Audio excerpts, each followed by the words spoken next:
Nous accueillons pour finir cette émission, sera le dernier intervenant, Olivier, et c'est bien pour ça que je pressais quelque peu Jacob Vladimir Valga. Ouais. Olivier, bonsoir. Olivier, bonsoir.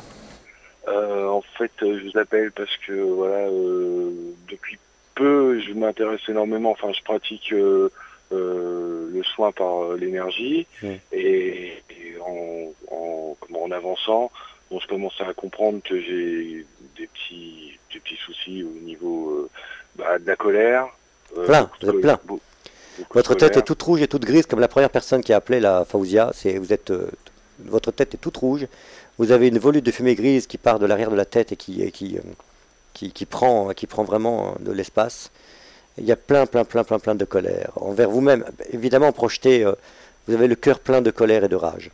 Oui. C'est projeté vers les autres et en premier lieu vers vos parents, mais c'est d'abord envers vous-même. C'est d'abord envers vous-même, d'avoir abdiqué à vous-même et d'avoir voulu être un enfant sage et gentil et de vous être auto-annulé, de vous être mutilé.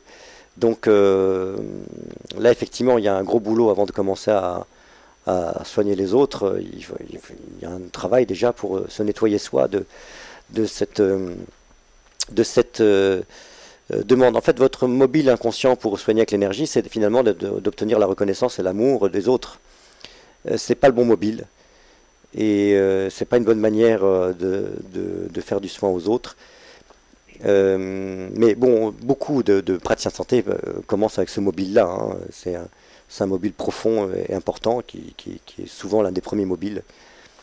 La première chose à faire déjà, c'est de rencontrer votre enfant de lumière. Et pour ça, il s'agit d'aller parler, de reprendre dans vos bras cet enfant blessé, plein de rage envers ses parents, qui n'a pas reçu d'amour, qui certainement n'était pas voulu, et l'accueillir en vous, dans votre sein à vous, l'accueillir, l'aimer, commencer à être à l'écoute pour ce petit enfant, et écouter ses vrais besoins. Donc on va commencer, alors on n'a plus beaucoup de temps malheureusement, 2 minutes me dit Alexandre, vous allez dire toute la rage et la colère. Toute la rage et la colère. Que j'ai compactée à l'intérieur. Que j'ai compacté à l'intérieur. Je la laisse se décompacter et s'écouler librement. Je la laisse se décompacter et s'écouler librement. La colère contre mes parents est une illusion. La colère contre mes parents est une illusion. Tout ce que j'ai projeté, je le reprends. Tout ce que j'ai projeté, je le reprends. Voilà, et je dis au petit Olivier. Et je dis au petit Olivier. Lâchons les parents. Lâchons les parents. Cessons de les mettre à la place de notre propre source. Cessons de les mettre à la place de Cessons cette confusion. Cessons cette confusion. Et on revient ici. Et on revient ici. Et cette colère immense. Et cette colère immense. N'est pas vraiment contre nos parents.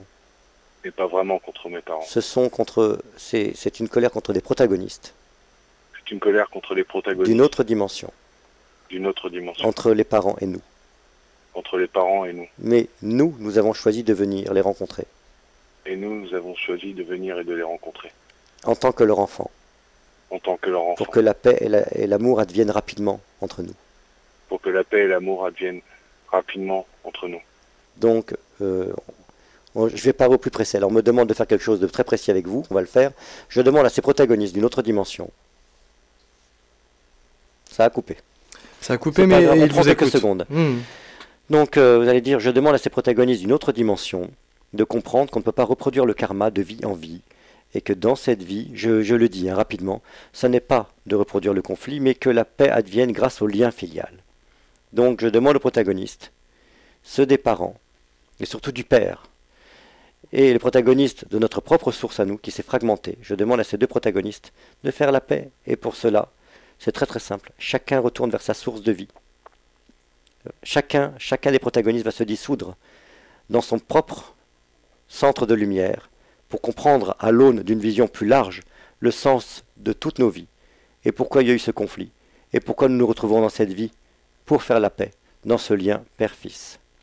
Bon bonheur à vous. Nous ouvrons immédiatement le 3e et dernier espace promotionnel de cette émission Santé et Spiritualité.